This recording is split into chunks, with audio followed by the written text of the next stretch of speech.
ಎಲ್ಲರಿಗೂ ನಮಸ್ಕಾರ. Welcome back to my YouTube channel. ಎಲ್ಲರಿಗೂ ವರಮಹಾಲಕ್ಷ್ಮಿ ಹಬ್ಬದ ಶುಭಾಶಯಗಳು. ಈ ಸರಿ ವರಮಹಾಲಕ್ಷ್ಮಿ ಅಂತೂ ತುಂಬಾ ಸಿಂಪಲಾಗಿ ಮಾಡಿದ್ದೀನಿ.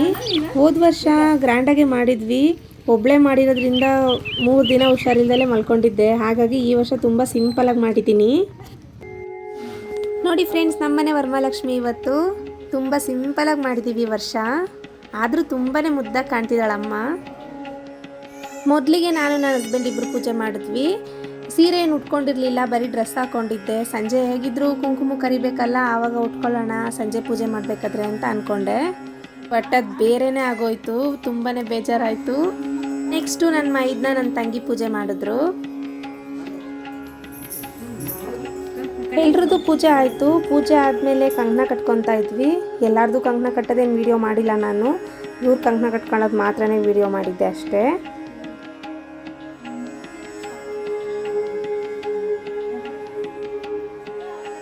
ಬೆಳಿಗ್ಗೆನೇ ಕಳಸ ಇಟ್ಟಾದ್ಮೇಲೆ ಮೊದಲನೇ ಪೂಜೆ ಮಾಡ್ತೀವಲ್ಲ, ಆವಾಗ ನಾವು ಪಂಚಾಮೃತ ನೈವೇದ್ಯ ಕೊಡಬೇಕು. ಅದು ಅಮ್ಮಂಗೆ ತುಂಬಾ ಇಷ್ಟ.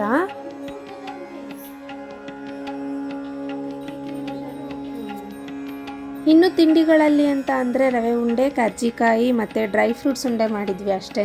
ಜಾಸ್ತಿ ಐಟಮ್ಸ್ ಮಾಡಿರಲಿಲ್ಲ ಈ ಸರಿ. ಹೋದ ವರ್ಷ ಚೆನ್ನಾಗಿ ಮಾಡಿದ್ವಿ.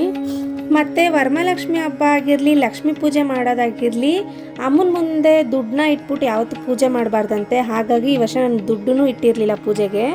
ಹಾಗೆಯೇ ಲಾಸ್ಟ್ ವೀಕು ನನ್ನ ಹಸ್ಬೆಂಡ್ ಕಿವಿ ಚೈನ್ ಕೊಡಿಸಿದ್ರು.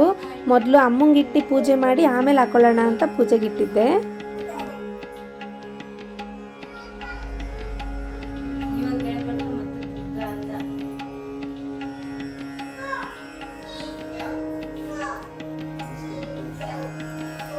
ಈ ಲಕ್ಷ್ಮೀ ಮುಖವಾಡ ನಾನು ಫ್ಲಿಪ್ಕಾರ್ಟಲ್ಲಿ ಪ್ಲೈನ್ ತರಿಸಿದ್ದೆ ಮಣ್ಣಿಂದು. ಇದಕ್ಕೆ ನಾನು ಬ್ಯಾಂಗಲ್ ಸ್ಟೋರಲ್ಲಿ ಕುಂದನ್ಸು ಅದೆಲ್ಲ ತೊಗೊಂಡು ಬಂದು ಕಿರೀಟ ಇದೆಲ್ಲ ನಾನೇ ರೆಡಿ ಮಾಡಿದ್ದೆ. ಇದಕ್ಕಿಂತ ಚೆನ್ನಾಗಿ ರೆಡಿ ಮಾಡಿರೋದೇ ರೆಡಿಮೇಡ್ ಸಿಗುತ್ತೆ. ಆದರೆ ನಾವೇ ರೆಡಿ ಮಾಡಿದ್ರೆ ನಮಗೊಂದು ತೃಪ್ತಿ ಇರುತ್ತೆ, ನಾವು ಮಾಡಿದ್ದೀವಲ್ಲ ಅನ್ನೋ ಒಂದು ಸಮಾಧಾನ ಇರುತ್ತೆ. ಹಾಗಾಗಿ ನಾನೇ ರೆಡಿ ಮಾಡಿದೆ. ಎಲ್ರದ್ದು ಪೂಜೆ ಮುಗಿದ್ಮೇಲೆ ಇವಾಗ ನಮ್ಮನೆ ಹೀರೋ ಪೂಜೆ ಮಾಡೋಕ್ಕೆ ಬಂದಿದ್ದಾರೆ. ಅಕ್ಕ, ನಿಮ್ಮದ್ರಲ್ಲಿ ಎಷ್ಟು ಚೆನ್ನಾಗಿ ಫೋಟೋ ಬರುತ್ತೆ, ಹೊಡೆದು ಕಳಿಸಿ. ಆ್ಯಕ್ಚುಲಿ ನನಗಿಂತ ನಿಮ್ಮದು ಚೆನ್ನಾಗಿ ಬರ್ತಾಯಿದೆ. ಹೌದಾ? ನಿಮ್ಮ ಅಣ್ಣನೂ ಹಂಗೆ ಹೇಳ್ತಿರ್ತಾರಪ್ಪ.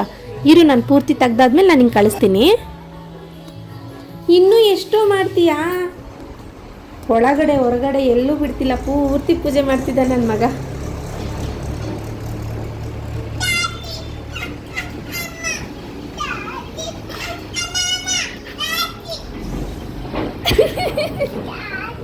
ಹೋಯ್ತಾ ಟ್ಯಾಕ್ಟ್ರಿ? ಅಯ್ಯೋ.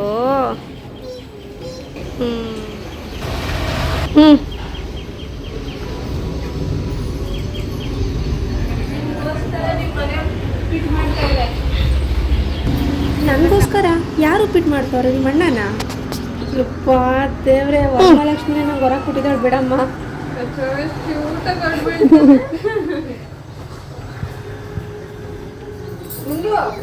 ಲೇ, ತುಳಸಿ ಗಿಡಕ್ಕೆ ಕೈ ಮುಗಿ ಅಂದ್ರೆ ಶೋ ಗಿಡಕ್ಕೆ ಕೈ ಮುಗಿದಲ್ಲ.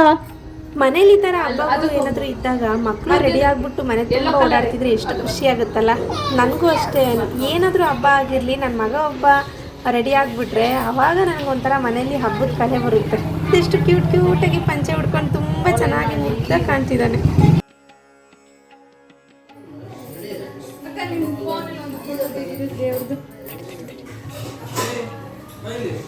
ಲೋ ಬಂಗಾರ, ನೀನು ಆರತಿ ತಗೋ ಅಂದರೆ ಆರತಿ ಮಾಡಿ ಅಮ್ಮಂಗೆ ಕೊಡ್ತಿದ್ಯಲ್ಲೋ, ನೀನು ತಗೋ.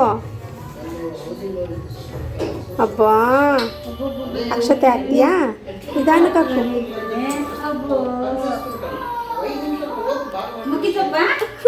ಅತ್ತೆ ನೋಡಿದ್ರ ಅವನ್ನ ಪೂಜೆ ಎಲ್ಲ ಮಾಡಿ ಕೈ ಕೊಡ್ಕೊಂಡು ಹೋಗ್ತಾವನೆ. ನಮ್ಮನೆ ವರಮಹಾಲಕ್ಷ್ಮಿ ತುಂಬಾ ಸಿಂಪಲಾಗಿ ಮಾಡಿದ್ರು ತುಂಬ ಮುದ್ದಾಗಿ ಕಾಣ್ತಿದ್ದಾಳೆ ಅಂತ ನನಗನ್ಸುತ್ತೆ. ಹೇಗೆ ಕಾಣ್ತಿದ್ದಾಳೆ ಅಂತ ನೀವು ಕೂಡ ಕಮೆಂಟ್ ಮಾಡಿ ತಿಳಿಸಿ. ಮತ್ತು ಆಗಲೇ ನಾನು ತಿಂಡಿಗಳನ್ನೆಲ್ಲ ತೋರಿಸಿದ್ನಲ್ಲ, ರವೆ ಉಂಡೆ, ಕರ್ಜಿಕಾಯಿ, ಡ್ರೈ ಫ್ರೂಟ್ಸ್ ಲಡ್ಡು ಅಂತ. ರವೆ ಉಂಡೆ ಕರ್ಜಿಕಾಯಿ ಅಂದರೆ ಸಾಮಾನ್ಯವಾಗಿ ಎಲ್ರಿಗೂ ಬರುತ್ತೆ. ಡ್ರೈ ಫ್ರೂಟ್ಸ್ ಲಡ್ಡು ಬರುತ್ತೆ. ಬಟ್ ಯಾರಿಗಾದ್ರೂ ಬೇಕಾದರೆ ಇರಲಿ ಅಂತ ಹೇಳಿ ಒಂದು ವಿಡಿಯೋ ಮಾಡ್ಕೊಂಡಿದ್ದೆ. ಇದನ್ನು ನಾನು ನೆಕ್ಸ್ಟು 2 ಡೇಸಲ್ಲಿ ನಾನು ಇದನ್ನ ಅಪ್ಲೋಡ್ ಮಾಡ್ತೀನಿ. ಯಾರಿಗಾದ್ರೂ ಬೇಕು ಅಂತಂದರೆ ಈ ರೆಸಿಪಿನ ನೀವು ನೋಡ್ಕೋಬೋದು. ನಮ್ಮ ಬಾಡಿಗೆ ಬೇಕಾಗಿರೋ ಯಾವುದೇ ಬೆನಿಫಿಟ್ಸ್ ಆಗಿರ್ಬೋದು, ಈ ಒಂದು ಲಡ್ಡು ತಿನ್ನೋದ್ರಿಂದ ನಮಗೆಲ್ಲ ಥರದ ಬೆನಿಫಿಟ್ಸು ಸಿಗುತ್ತೆ. ಹಾಗಾಗಿ ಹೆಲ್ತಿಗೆ ತುಂಬಾ ಬೇಕಾಗಿರೋ ಒಂದು ಲಡ್ಡು ಇದು. ನೋಡಿದ್ರಲ್ಲ ಫ್ರೆಂಡ್ಸ್, ನಮ್ಮನೆ ವರಮಹಾಲಕ್ಷ್ಮಿ ಹಬ್ಬ ಹೇಗಿತ್ತು ಅಂತ. ಈ ವಿಡಿಯೋ ನಿಮ್ಗೆ ಇಷ್ಟ ಆಗಿದ್ರೆ ಪ್ಲೀಸ್ ನನ್ನ ವಿಡಿಯೋಗೊಂದು ಲೈಕ್ ಮಾಡಿ, ಶೇರ್ ಮಾಡಿ ಹಾಗೂ ಕಮೆಂಟ್ ಮಾಡಿ ಅಂತ ಹೇಳ್ತಾ, ನೀವೇನಾದರೂ ಮೊದಲನೇ ಸರಿ ನನ್ನ ಚಾನಲ್ನ ನೋಡ್ತಾ ಇದ್ದೀರಾ ಅಂತ ಅಂದರೆ ಪ್ಲೀಸ್ ನನ್ನ ಚಾನಲ್ನ ಸಬ್ಸ್ಕ್ರೈಬ್ ಮಾಡ್ಕೊಳ್ಳಿ ಅಂತ ಹೇಳ್ತಾ ಈ ವಿಡಿಯೋನ ನಾನು ಇಲ್ಲಿಗೆ ಎಂಡ್ ಮಾಡ್ತಾ ಇದ್ದೀನಿ. ನೆಕ್ಸ್ಟ್ ವಿಡಿಯೋದಲ್ಲಿ ನಾನು ಸಿಗೋವರೆಗೂ ಬಾಯ್ ಬಾಯ್.